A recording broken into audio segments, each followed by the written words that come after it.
Hello sa inyo, ito pala yung part 2, magkasabayan to sa ampalaya. Masyado kasi mahaba kaya kinat ko na lang para hindi kayo mainip sa kakanood. Ang haba-haba.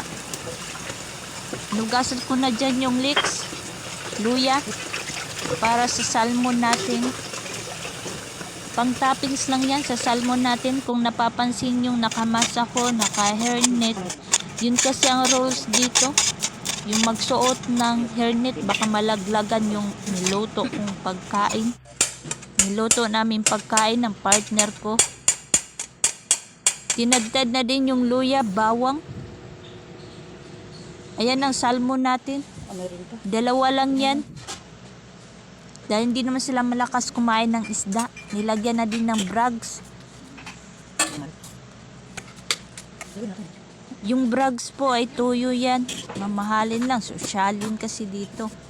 Nilagyan na din ng bawang para magkaroon ng lasa sa ibabaw hanggang minamarinate siya.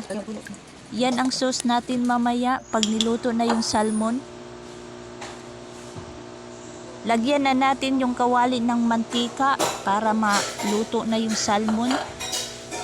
Mainit pa yan, hindi pa eh. Painitin lang natin para hindi dumikit. Hindi pa naman yan non-stick.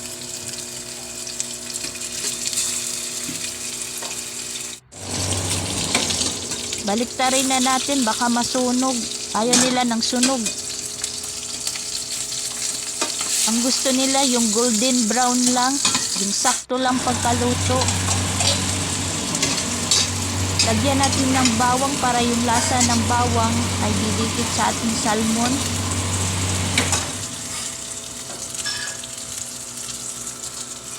Lagyan na din natin yung sauce. Yan, nandyan yung lasa.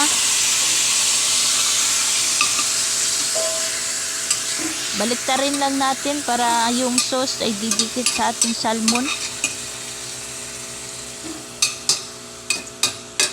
Mukhang okay na ang ating salmon sa lasa, tinikman na.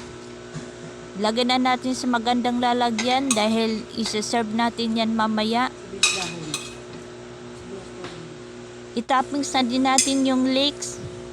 Sa sa Bisaya pa, dahon sibuyas. Pero yung dahon sibuyas maliit. Bakit malaki? Anong Tagalog ganyan? Pinitsuran ko na rin. Huwag nyo kalimutang i-subscribe.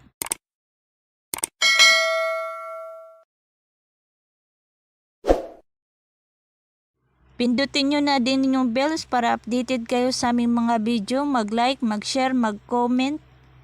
Thank you for watching.